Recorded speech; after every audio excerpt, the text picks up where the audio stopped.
The call connected before I even touched the screen. I was still staring at my phone, my thumb hovering inches away when I heard it. "Hello?" Not from my speaker, from inside the room. I froze. The voice was low, strained, like someone trying not to breathe too loudly. It didn't come from the hallway or the window or behind the door. It came from directly behind me. Slowly, carefully, I turned around. There was no one there, just my apartment, dim, silent, exactly as I'd left it. The kitchen light flickered faintly. The window was shut. The front door was locked. I knew it was locked. I had checked it 3 times tonight already. My phone buzzed again in my hand. The call screen was open now. Incoming call. Unknown number, and beneath it call duration 0012 seconds. That meant the call had already been active for 12 seconds. I hadn't answered. "Why aren't you saying anything?" The voice whispered again. This time it definitely came from my phone. My hand tightened around it. My mouth went dry. "Who is this?" I managed. There was a pause, then a soft, trembling exhale. "Oh. God, it's worse than I thought." Something about the way he said it made my stomach drop. "Listen to me," the voice said urgently. "You need to leave. Right now. Don't look behind you again." A cold ripple slid down my spine. "I just did," I said. "There's nobody here." Another pause, longer this time, then, quieter, almost horrified. "You weren't supposed to notice that yet." My heart started pounding so hard it hurt. What are you talking about?" I snapped. "Who is this?" But deep down, something had already started to twist into place. Something I didn't want to recognize. The voice swallowed audibly. "My name is Sam," he said. He stopped. A sharp noise cut through the line. A creak.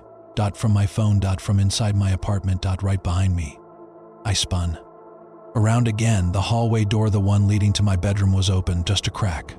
I was absolutely certain it had been closed. "I didn't open that," I whispered on the phone. Sam let out a broken laugh, not amused. Not relieved, the kind of laugh people make when something confirms their worst fear. "Yeah," he said. "That's how it starts." My chest tightened. "Starts what?" Instead of answering, he spoke faster, his voice shaking now. "Okay, listen carefully. You're alone in your apartment, right?" "Yes." "Doors locked?" "Yes." "Windows closed? Lights, just the kitchen." Another pause, then very quietly, "Same as me." A chill crept through my arms. "What do you mean, same as you?" No answer, just breathing. Uneven, frightened. "Sam," I pressed, "what is this? How did you call me?" "I didn't," he said immediately. The words hit like a drop into deep water. "Why?" "But it connected to you. Or maybe IT connected to me. That doesn't make any sense." "I know," he whispered. "Open a little wider, just an inch, but enough for darkness to spill into the living room like something alive." I stared at it, unable to look away. "Don't stare at it," Sam said sharply. Too late. I couldn't stop. Something about the darkness inside the room felt wrong. Not just dark thick. Like it had weight. Like it was watching back. "I think there's someone in there," I said. "No," Sam said. "There isn't." The way he said it was worse than if he'd agreed. My fingers tightened around the phone. "Then what is it?" For a moment he didn't answer, and when he did, his voice had changed. Lower. Colder. Like he had already given up. "It's you." My breath caught. "What?" "The version of you that picked up the call," he said. A sudden violent knock slammed against my bedroom door. I jumped back, nearly dropping the phone.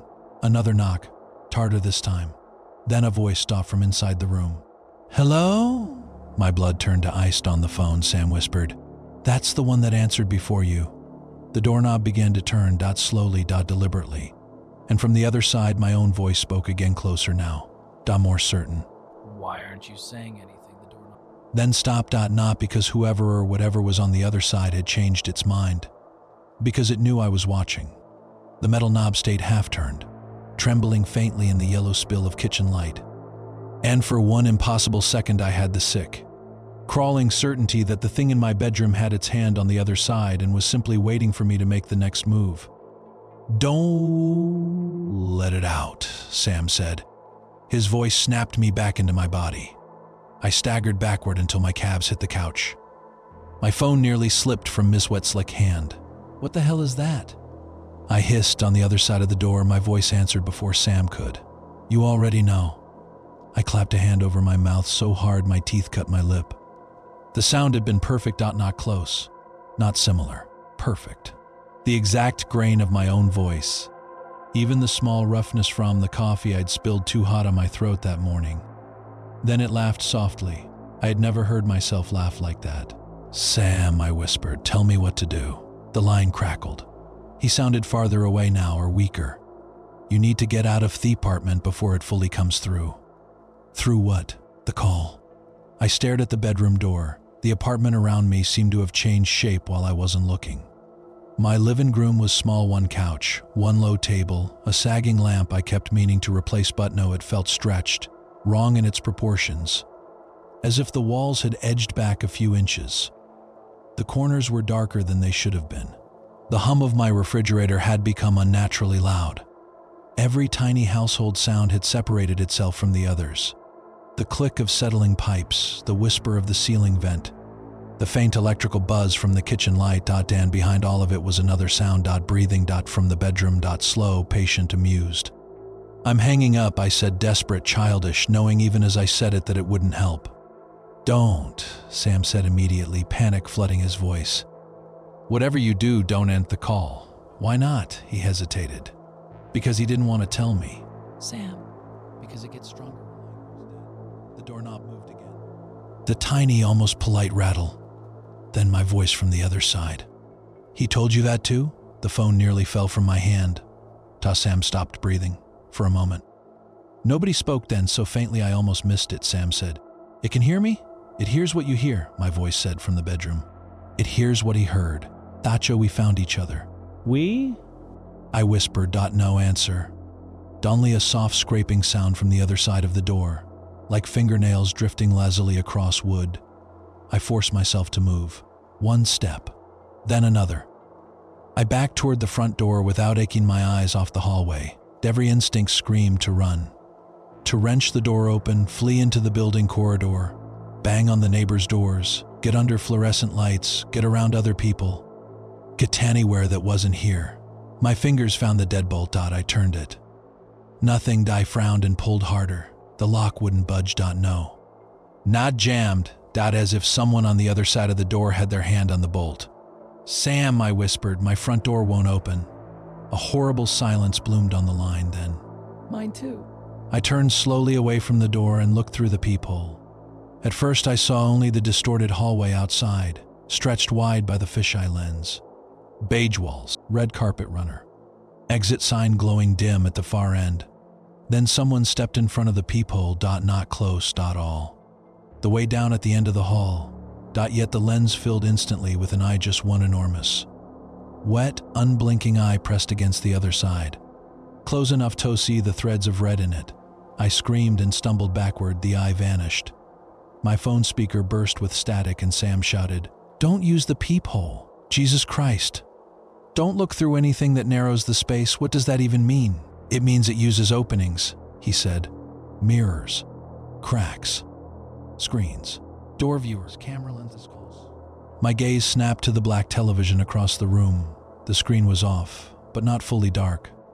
In the reflection, I saw myself standing in the living room, white-faced and shaking. Finito, my ear died. And behind me, halfway out of the bedroom door, was another me. It was leaning around the frame with one hand braced on the wood. Peering into the room, that smile was too wide. I spun. The hallway was empty. The bedroom door was still only cracked open. On the television, the other me raised a finger to its lips. I hurled the remote across the room. It hit the screen with a plastic crack. The television pulled sideways off its stand and hit the floor face first. The picture died into a scatter of broken light. My breath tore in and out of me. Okay, Sam said. Okay, that's good. Don't let it have reflections. You knew about this. Rage broke through the fear for a second, hot and sudden. You knew what this was and you still stayed on the line? I didn't know it would jump. Jump from where? He didn't answer right away. When he finally spoke, his voice was thinner. From me. The room went very still. The scraping from the bedroom stopped. Even the refrigerator seemed to quiet down. I pressed the phone hard to my ear. "What did you do?" On the line, I heard him take a shuddering breath. 3 nights ago, he said, I got a call from my own number to the kitchen light flickered. I looked up sharply. Sam continued, words coming in a rush now, like he had been holding them in too long. Anthe were finally tearing loose. I was working late. Fell asleep on the couch. Woke up around 2 in the morning because my phone was vibrating on the floor. It was me calling me. Same name, same number. It thought it was some kind of glitch or a hacked caller ID. I answered. He gave a small, raw sound, and I heard myself crying. The bedroom door eased open another inch. I told myself it was a recording, a prank, but the voice knew things that had just happened, things I was looking at. It told me not to turn toward the hallway. I was already looking at mine. The dark slit of the bedroom had widened enough to show a strip of carpet and the edge off me bed. Nothing else. Sam kept talking. I did anyway. The hallway closet was open. I never leave it open. Inside, Hess swallowed audibly. Inside was me, or it looked like me, standing in the dark behind the coats, smiling, like it had been waiting for me to notice. The hair on my arms rose. What happened? His voice cracked. It didn't rush me. It didn't attack. It just kept showing up where it shouldn't, in reflective windows, in my laptop camera before the meeting joined, in the microwave door, my bathroom mirror half-assicant after I moved away. Always just a little wrong, a little slower, a little happier than I was. A faint knock came from my bedroom. 3 slow taps. My landlord said I looked exhausted. My sister told me I sounded strange on the phone. Then yesterday, he stopped. Yesterday what? A long pause. Then almost inaudible. Yesterday my sister called me back because she said I had phoned her in the middle of the night. I felt cold all over, but I hadn't. Another knock, this time from inside the wall to my left. I lurched away from it. Then another from behind the kitchen cabinets. Then one from beneath the floor. Each knock was identical. 3 measured taps. Moving through the apartment like Somione, testing every surface for weakness. My voice drifted from the bedroom again, almost affectionate. You make it easy when you panic. Shut up, I shouted. The voice chuckled. Sam inhaled sharply. Don't talk to it more than you have to. It's talking to me, I know. The cabinets knocked again. 4 taps. Then 3 more from the ceiling. The sounds were surrounding me now, mapping the room from every angle. What does it want? I asked. Sam didn't answer. Sam. When he spoke, he sounded like a man forcing himself to say the ugliest truth he knew. It wants to take the place of the version that answered second. I stared at the bedroom door, my pulse slamming in my throat. And the version that answered first, silenced, and then it keeps that one close. A wet sound came from the bedroom. Not footsteps. Not movement. Something softer. A shifting, like bare skin sliding against fabric. I took another step back and hit the kitchen counter. My eyes moved helplessly to the knife block there. 8 black-handled knives, clean and ordinary and suddenly absurd. What good was a knife against a voice? Against a reflection? Against a version of yourself that moved through cracks and screens? But I reached for one anyway. The biggest chef's knife, its weight in my hand, made me feel only slightly less unreal. Good, Sam whispered. Don't let it get near you. I thought you said it comes through openings. It does. Then how is a knife going to help? He didn't respond. The answer arrived a second later from the bedroom. In case you decide to make one. The door flew open, not all the way. Just enough to bang hard against the wall and rebound slightly. The room inside was dark, but not empty. I could see my bed. I could see the pale shape of my bed sheets, and standing beside the bed, half hidden in shadow, was me. Same face. Same dark t-shirt with the bleach stain near the hem. Same bruise-colored circles under the eyes, but it was standing wrong. Its shoulders were too loose. Arms hanging with an easy animal slackness that no sleeping human body ever held. Its head was tilted so far to one side the neck should have snapped, and though I could not see all of its face in the dark, I could see its teeth. My own voice came out of it, warm and intimate. You made me wait. I raised the knife with both hands. My double took 1 step forward, and my phone, still pressed to my ear, suddenly echoed with another sound. A second call connecting. I looked down. The screen had split. The original unknown number was still active, but beneath it, a new line had appeared. Incoming call. Me, Sam started screaming. Then through the phone speaker over his voice, under it, inside it I heard mine. Bright, pleasant, Smiling. Don't answer that one, it said, and the version of me in the bedroom began to walk into the light. The thing stepping out of my bedroom had my face. My body, my clothes, but it moved like it had learned me by observation instead of by being human. There was a delay in its limbs, a fraction of a second of wrongness between intention and motion, as if someone had written the idea of a person down from memory and left out all the invisible things that make movement natural. It smiled with too many teeth showing. Eatsies were mine, but brighter, somehow slicker, as though light gathered in them and didn't come back out the right way. The second call kept ringing. Incoming call. My thumb twitched. Do not answer that, Sam shouted. His voice sounded warped now, stretched thin beneath a layer of static. I could hear something else behind him too, movement maybe, or breath, or a hand scraping across a microphone. He was no longer alone on the line. I knew that before I fully understood how Ick knew it. The other me took another step forward. Barefoot. I hadn't noticed that at first. My eyes went to its feet automatically, and a horrible detail punched the air out of me. Its soles were black. Not dirty. Not dusty. Black as if they had been burned. It smiled wider when it saw me notice. I came the long way, it said. Its voice was soft, almost flirtatious. Intimate in the way only your own voice can be when it's low and close and directed. Only at you. The phone in my hand vibrated so violently I thought it might jump free. I looked down. Despite myself, the second incoming call had stopped ringing. It had answered itself. Two active calls now layered on the screen.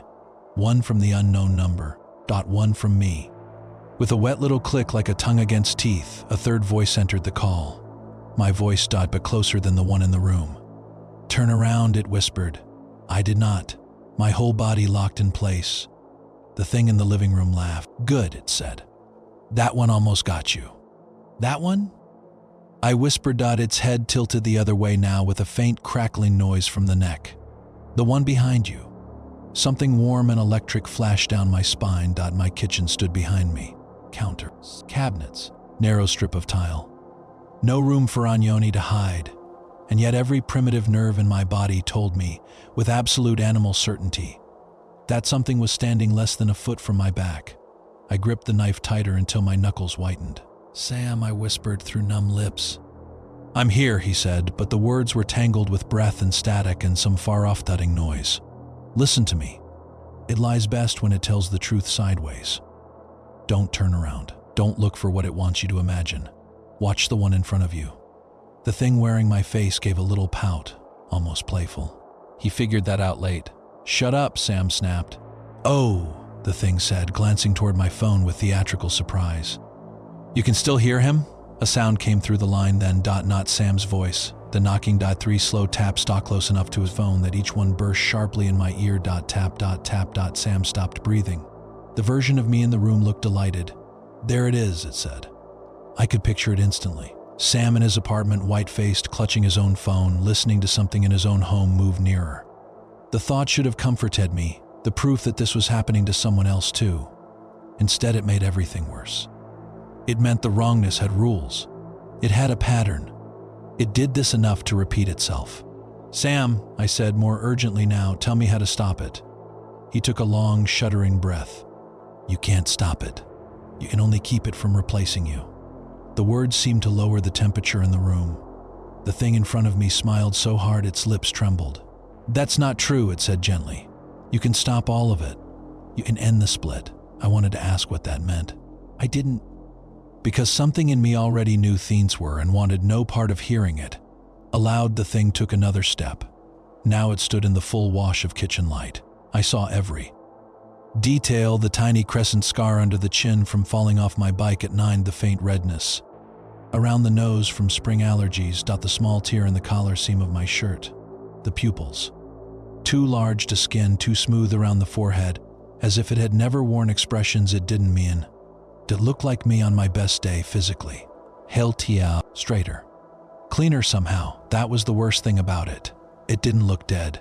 It looked improved. And then it said, in my exact voice but with an undercurrent of contempt that made Mistamok nod, you've always hated living like this. My grip on the knife shifted. That tiny movement was enough. It saw it. It saw everything. It looked at my apartment the way a prospective buyer might look at a condemned house.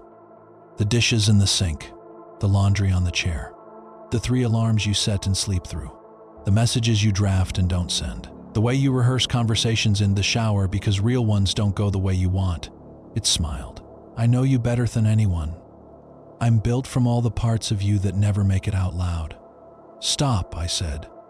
The thing's expression softened. It actually softened, and for 1/6 second it looked more compassionate than I felt. No, it said. You need to hear this. He needed to hear it too. On the line, Sam made a noise like he was trying not to cry. I was there, the thing continued. For every swallowed apology, every fantasy about disappearing, every moment you stood in front of the bathroom mirror and thought, just for a flash, that it would be easier if someone else could do this for me. That's not it is. Its voice never rose. It didn't need to. It was using my own inner cadence now, the rhythm off the thoughts I never said to anyone else. That's why the line opens, it said. That's why it finds people like you. The call doesn't create us. It connects us. It gives shape to the version already standing one breath behind your life. I realized, with a separate kind of dread, that I had lowered the knife by an inch. I raised it again immediately, but it had seen that too. It smiled. The call screen in my hand flickered for a blink. My wallpaper vanished and the screen turned into a live camera feed. Not of my apartment, of Sam's. He was standing in what looked like a narrow bathroom. Phone clutched to one ear, the other hand braced against a sink. The overhead light buzzed in a sickly white halo. His face was gaunt and gray with fear. Behind him, reflected in the mirror, the bathroom door stood open, and filling the doorway behind him was Sam. The other Sam was smiling. I jerked the phone away from my face with a strangled gasp. The image vanished. Call screen again, but I had seen enough. Sam, I shouted. Behind you. He made the mistake I had almost made. He turned. His scream punched through the speaker so violently I had to pull the phone. Away again, the thing in my living room closed its eyes and listened. Actually listened. With pleasure. Over Sam's scream came another sound. A voice. His voice, but calmer. Tender. So scared of yourself, it murmured to him. The line erupted in static. Crashes. Scraping. Something heavy overturning. Sam shouting, then choking, then shouting again. I heard glass break, then silence. Disconnected silence. Listening silence. I pressed the phone back to my ear, shaking so hard. Sam, nothing. Very softly. He can't help you now. It wasn't the thing in the room that said it. It came from Sam's line.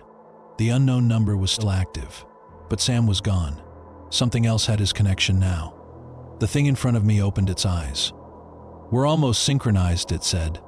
The words meant nothing, and yet they made every muscle in my body contract. What does that mean?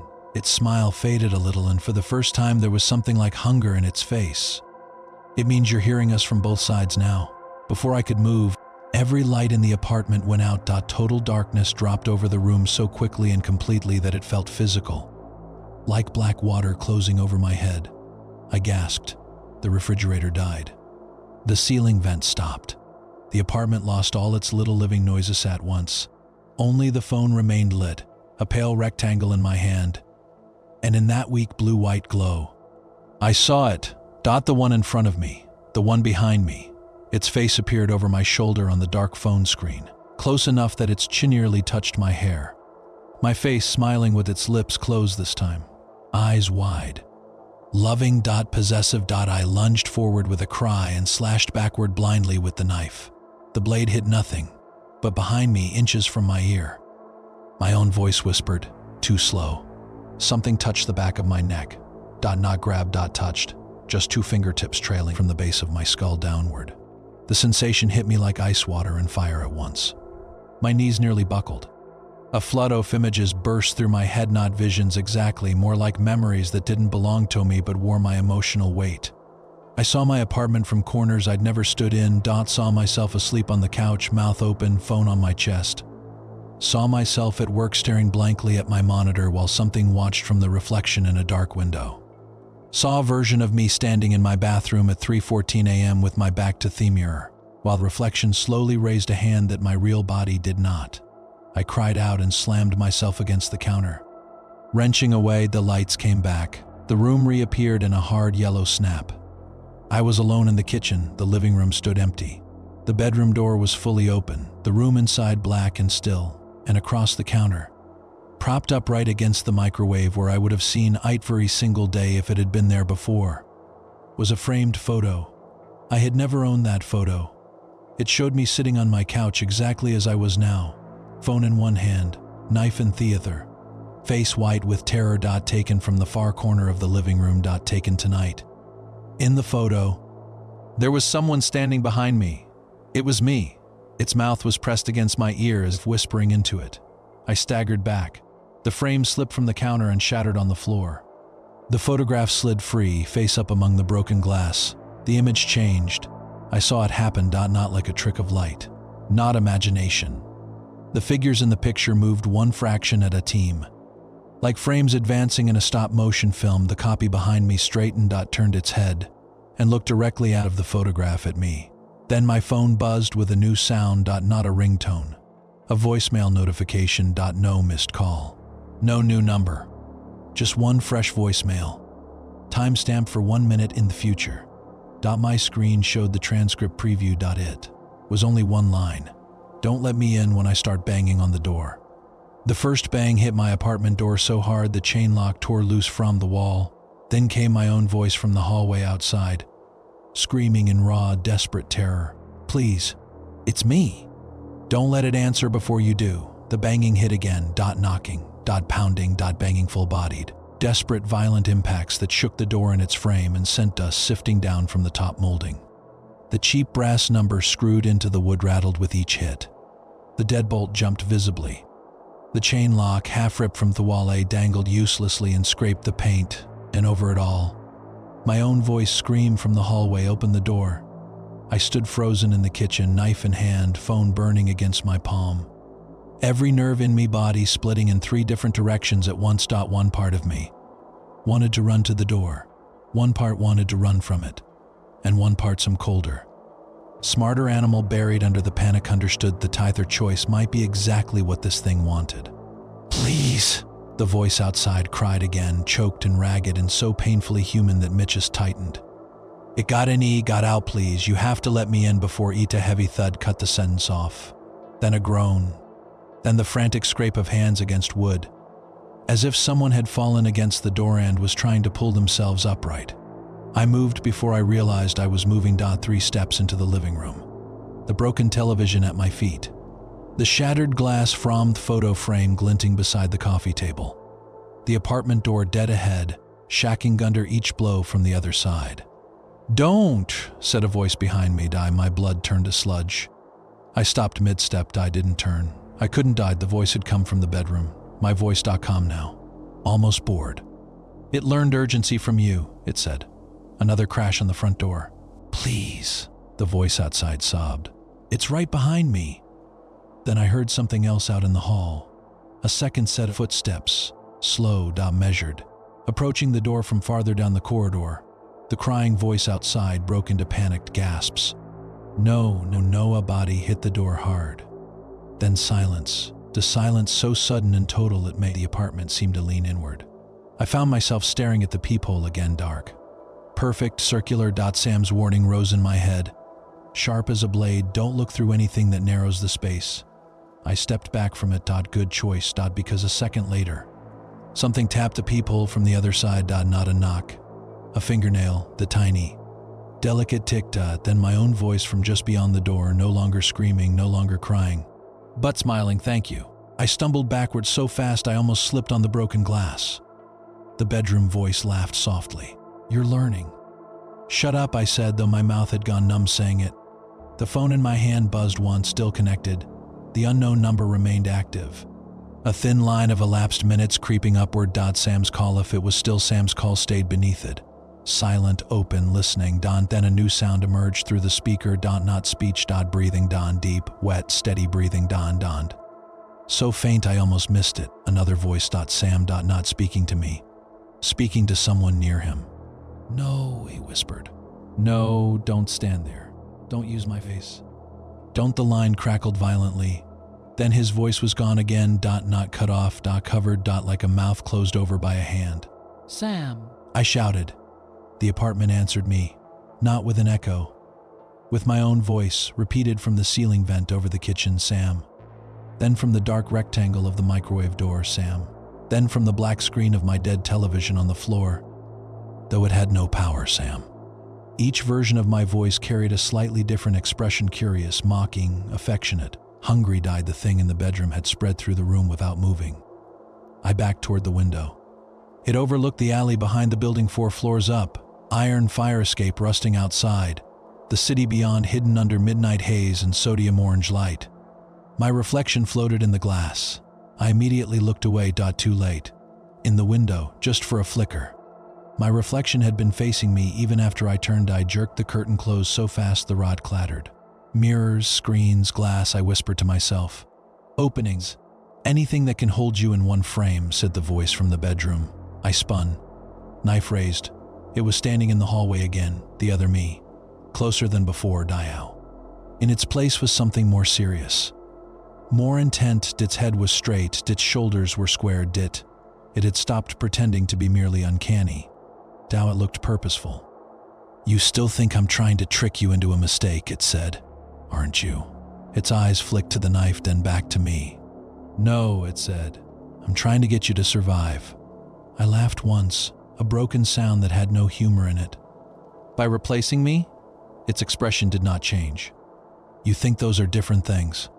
The front door handle rattled. Not the deadbolt. Not the chain, the actual knob, turning slowly left and right as if someone outside had all the time in the world. I could hear no footsteps now. No panic. No breathing, just metal moving in careful little tests. Then 3 soft taps. Tap, tap, tap, tap, from the hallway outside the apartment. 3. More from inside my bedroom. Tap, tap, the same rhythm. Answering each other. The thing in front of me watched my face as the meaning landed. There was never only one of us, it said. I felt the room tilt. No. Not tilt. Align. As if pieces I hadn't known were loose were sliding into their correct positions. The calls. The voices. The double in the room. The one behind me. The thing outside the door. The image in the photograph. The breathing through Sam's line. Not one intruder. A network. The chain. How many? I whispered. Its lips parted, and for the first time its voice lost all softness. All the ones who answered. The hallway light outside the apartment suddenly went out. I knew because a strip of brightness under. My front door vanished. The apartment fell darker by a shade, then something dragged across the outer side of the door. Not nails. Not hands, something wider. Like a face being slowly pressed downward from top to bottom. The wood gave a low, fibrous creak. I backed into the couch and nearly dropped the phone. No more lies, I said to the thing in front of me. Tell me what happens. It looked at me for a long moment. When it answered, it did so in my own voice, stripped of warmth and stripped of mockery, speaking with a brutal plainness I had never used on myself. You already let us in once. The words hit harder than any scream. What? The other me inclined its head toward the phone. The first answer is not with the mouth, it said. It's attention. Recognition. A line opening both ways. That's why we start small. A reflection a half second late. A call from the wrong number. A familiar voice in the wrong room. By the time you understand what you're hearing, the threshold already remembers you. I could not breathe deeply enough. So I'm dead? No. The answer came instantly. Not yet, it added. The knob turned harder. The wood around the latch gave a sharp crack. I flinched. Then what do you want? Its gaze drifted briefly toward the kitchen knives, then to the shattered photograph on the floor, then back to me. We want continuity. My stomach dropped. No. Yes? Its voice remained calm, clinical. The way someone might explain a necessary procedure.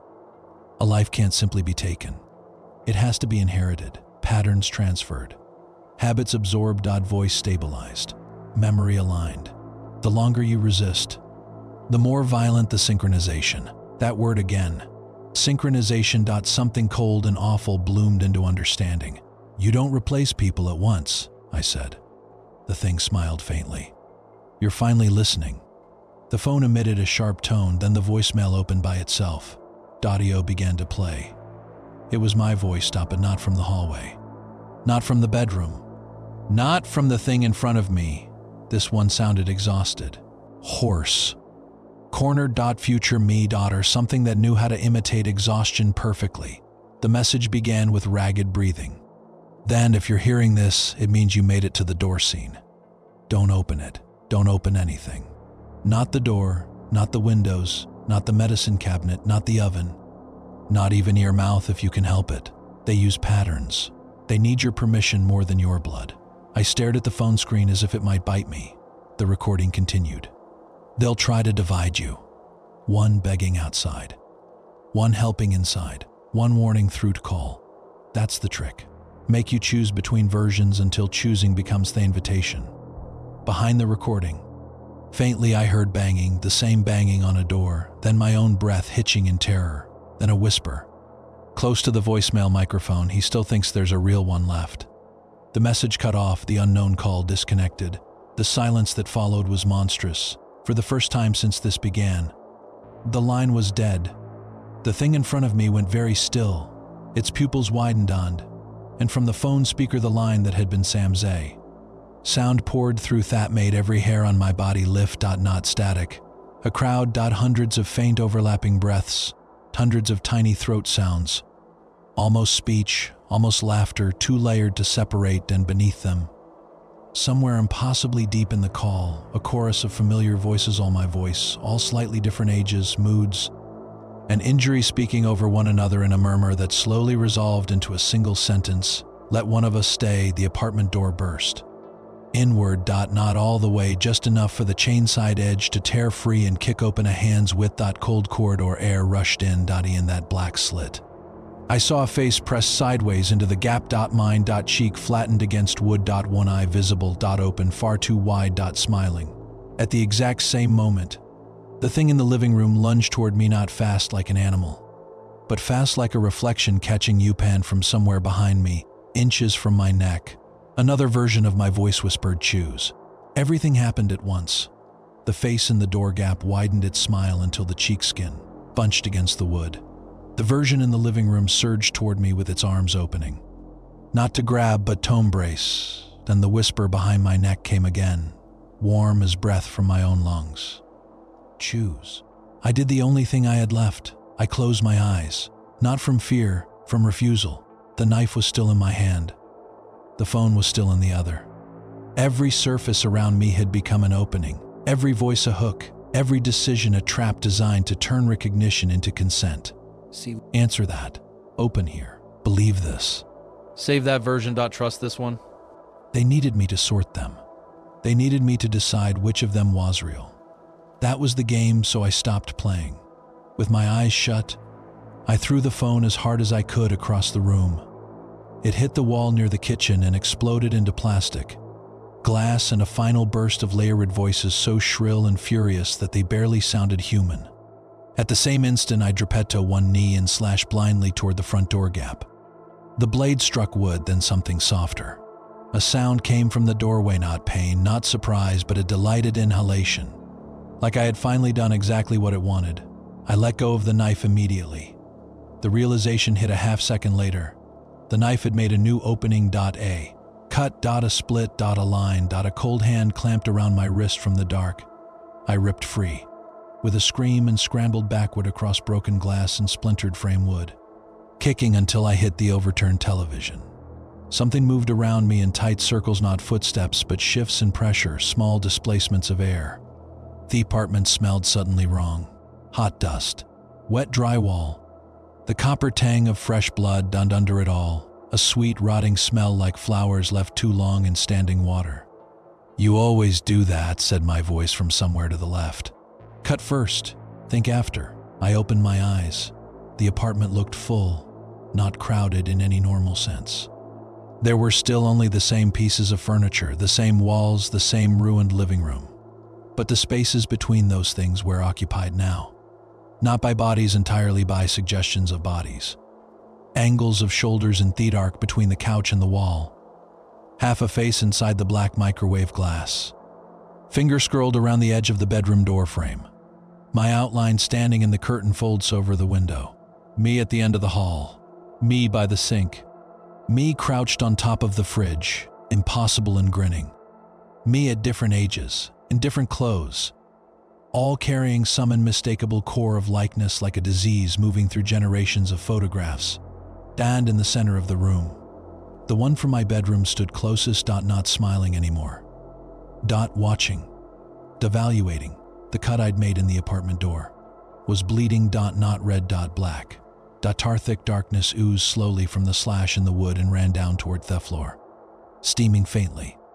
Where it touched the cheap welcome mat, the fabric curled inward and shrank as if singed. The one in the center followed my stare. That was almost generous, it said. My wrist throbbed. When I looked down, I saw 5 dark marks around it, not bruises but fingerprints forming under the skin from the thing that had grabbed me through the cut. The skin inside those marks looked slightly out of focus, as if depth itself had been disturbed there. I pushed myself upright using the couch. "What happens," I said, and my own voice sounded wrecked, "if I refuse all of you?" The room listened, not metaphorically. Every shape in it seemed to incline in the smallest possible way. Then the central one answered, "You thin." I swallowed. "That's not an answer. It is." It took one small step toward me. A person is repetition. Name, face, memory, reaction. We borrow the pattern by being recognized. If no version is recognized long enough, the pattern phrase. Its expression shifted something like pity, or an imitation of it. You stop being singular first, then you stop being stable. The black seep from the door reached the floorboards. The wood there darkened in spreading veins. I thought of the voicemail. They need your permission more than your blood. Permission. Not agreement. Not desire. Just permission. All this time I had imagined some supernatural invasion, some forcing. But this was worse. It was administrative, ritualistic. A hostile inheritance process requiring participation. The phone call, the voices, the reflections. Not an attack exactly, an argument. They wanted me to confirm one of them as continuous with me. That meant there was only one thing I absolutely could not do. I could not name one of them as real. The thought came sharp and clean. Along with it came another. Chow was permission, then perhaps misdirection was too. The apartment shuddered. Not literally. But my sense of it slipped for a second, and in that slippage I saw something hidden in plain sight. The open bedroom, the front door gap, the black television screen on the floor, the microwave glass, the window behind the curtain. The picture frame shards. Too many openings. Too many roots. But one opening had gone silent. The bathroom. I hadn't thought about it in nearly 20 minutes. Its door stood at the end of the short hall just past the bedroom, closed. No mirror visible from here. No screen. No slit of light under it. A room inside the apartment that had not yet asked to be noticed. The central one saw my eyes move and smiled. Not because I'd found an escape. Because I'd found its last move. "There," it said softly. "That's the one." Every version in the room turned, just a fraction, toward the hallway bathroom door. I did too, out of instinct, out of terror. Out of the sick magnetic pull of synchronized attention. Then I forced myself to look away. Too late. The bathroom doorknob clicked. Once. Slowly. The central one's smile deepened. "You know what's in there?" No. It tilted its head. The one that's still untouched. The one that never answered. The clean original. The self before the line opened. "Don't you want to see what you looked like before we started dividing you?" That hit harder than all the threats. Because somewhere under the horror, under the adrenaline, there was a small and shameful hope that this might be true. That somewhere in the apartment there was still an unspoiled version. The real one. DNA I could save, or become again, or prove myself to be. The doorknob clicked a second time. Childlike curiosity moved through the room. All the copies waited with me. I felt the trap in my bones. The central one spoke very gently now. "Open it," it said. "You don't have to choose between us if you find him. Him. Not it. Not you. Him. My stomach dropped. There it was. The slip. Not because the creature had made a mistake. Because it had chosen a detail too revealing to hide. All the versions so far had been me as I am now. Adult. Worn down. Frightened. Variations in the present self. But the thing in the bathroom, the untouched original, the clean source. The one before division would not be the adult me at all. It would be the earliest me, the first pattern, the child and I understood then, with a clarity so violent it nearly split me open. What this thing actually fed on, not bodies, not souls, continuity, the first recognition of self. The moment a human mind forms the mirror and says that is me. Everything after that is repetition, but the deepest root is older. Childhood. The first face learned as one's own, that was why the copies knew my private thoughts. Why they could wear my shame and tenderness and contempt so perfectly. They weren't only copying the current pattern. They were reaching down through every accumulated version of me, all the way to the beginning, trying to seat themselves in the original recognition. If I opened that bathroom door and saw whatever waited inside, whether frightened child, wounded child, dead child, or some immaculate falsehood assembled from my earliest memory, would answer it in the oldest language I had. Mine died. The central one watched me realize it. Its smile vanished. In its place came hunger so naked and severe that it changed the whole room. Open it, it said again, and now all the other voices joined. From glass and corners and gaps in walls, open it. Open it. Open it. The bathroom door creaked inward on its own, just an inch darkness beyond.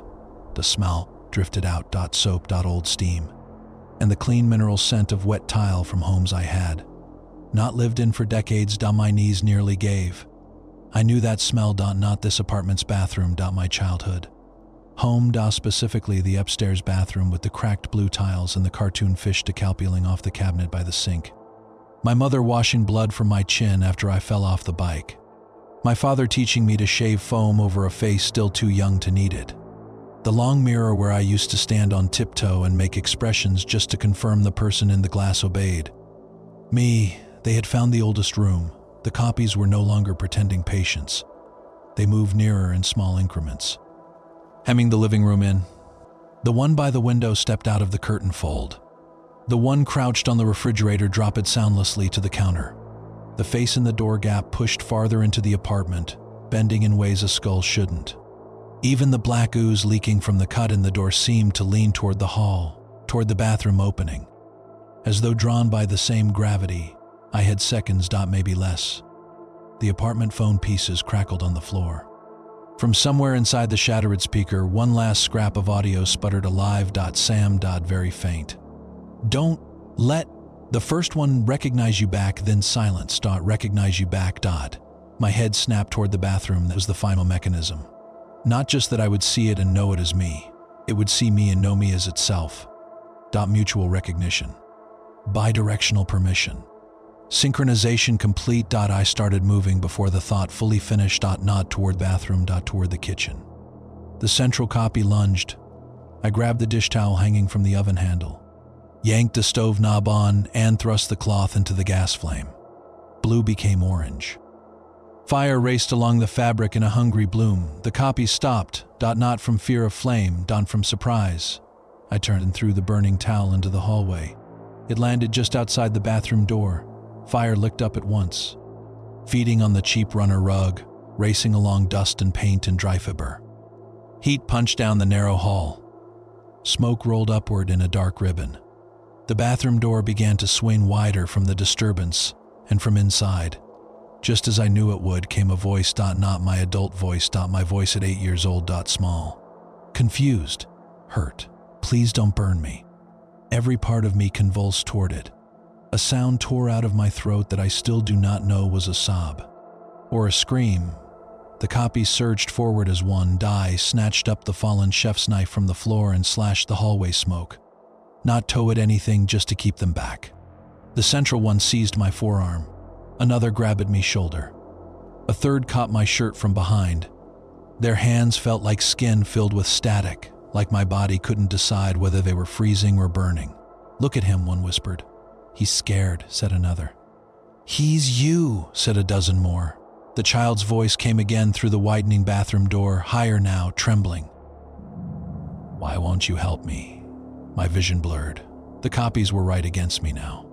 Bodies and almost bodies pressing in from every side, their faces close enough for me to smell the cold sweetness on their breath. My own face multiplied around me in a ring of accusation and pleading and delight. I understood in one brutal instant that I was about to lose. Not because they were.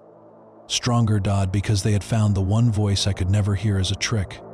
So I did the only unforgivable thing. I shouted over it. I shouted with every last bit of force in my lungs. Not at the child, but at the room, at the copies, at myself, at whatever first mechanism in the human mind teaches a face tones were to a name. That is not me. The words hit like a dropped iron weight. Everything stopped. The fire in the hall. Flat and low and blue. The copies froze mid-motion. Even the child's crying cut off. I said it again, louder, with blood in my mouth from biting my tongue. That is not me. The central one looked stunned, actually stunned. A fracture raced through its face, not a crack in skin, but an expression splitting apart. Rage. Blankness. A child's confusion. My own adult shame. Dozens of selves trying to occupy one set of features and suddenly unable to agree. Because that was the core they had counted on. That no matter what else broke, I would always answer the first self. Always protect it. Always claim it. But identity cuts both ways. If recognition is permission, then denial is also a blade. The hallway darkened inside itself. The bathroom beyond the fire seemed to stretch impossibly far back, receding into a tunnel lined with mirrors that reflected no one. From that depth came a sound like inhalation reversing. Like a room realizing it had failed to become a person. The copies began to come apart. The one at my shoulder smeared into shadow and slid down my arm like spilled ink. The face at the door gap flattened, thinned, and vanished through the crack with a wet tearing noise. The shapes in the glass blackened and withdrew. The central one staggered backward, one hand clutching its own throat as if something inside it were being pulled out thread by thread. Its eyes locked on mine. In them was not hatred. Only betrayal. You can't live after that, it whispered. Then its mouth opened too wide and everything that had been pretending to be my face collapsed inward, folding through itself like film burning in a projector. The apartment went dark. Not power out. Dark. Minutes. When the overhead kitchen light finally buzzed back to life, I was alone. The hallway fire had died on its own, leaving a blackened streak on the rug and scorch marks up the wall. The bathroom door was shut. The front door hung broken on one hinge. The television lay smashed. The photo on the floor had burned from the center outward, leaving only a curled edge where one of my eyes had been. The phone was dead. No. Call history. No voicemail. No unknown number. Just a cracked black screen reflecting a man I recognized because I knew I was supposed to. Not because the reflection felt especially true. The police came because the neighbors reported screaming and the smell of smoke. I told them there had been a kitchen fire and a panic attack, and maybe I had fallen and maybe I had imagined some of the rest. They looked at the apartment. They looked at my wrist. They looked at the broken door and the ruined electronics in my face. They wrote everything down carefully in ways. That meant they believed nothing. I moved out 3 days later. I don't have mirrors in the new place. I covered the microwave with a towel. I keep the television draped when it's off. I use my phone only when necessary and never for calls from unknown numbers. Sometimes I still hear soft tapping in the walls at night, 3 knocks from one room answered by 3 from another. But old buildings make sounds. Pipes settle. Neighbors shift furniture. Their aerial ways explanations until there aren't. For a while I thought I had one. That's the stupid word for it. But it's the only one people use when they survive something. Then last week my mother called. We hadn't spoken in a month. Nothing dramatic, just distance. Life. She sounded tired, older. We talked about almost nothing for 10 minutes before she went quiet and said, "Very carefully, can I ask you something strange?" Every muscle in my body went cold. She told me she had been going through old family storage boxes in the attic. Medical records, drawings, birthday cards. The usual sediment of a child's life. She had found a picture she didn't remember. A photograph from my 8th birthday. I asked her what was strange about it. She paused so long I thought the line had cut out. Then she said, "You're not in it." I couldn't speak. "It's your party," she said. "The cake is there. Your friends are there. Your father is there." Her voice was beginning to shake. "But where you should be standing, there's just this blur. Like the camera moved, only everything else is sharp." My hand had gone slick on the phone. Then she said the thing I have heard every night since. "I turned the photo over," she whispered, "and on the back in your handwriting, it says, 'Don't let him answer for me again.'" I couldn't breathe. My mother started asking if I was still there. I pulled the phone away from my ear and stared at the black screen. In the reflection, just for a moment, I saw a small boy standing behind me. He had my face. He looked terrified. And when he spoke, his voice was mine from very far away. You left me in there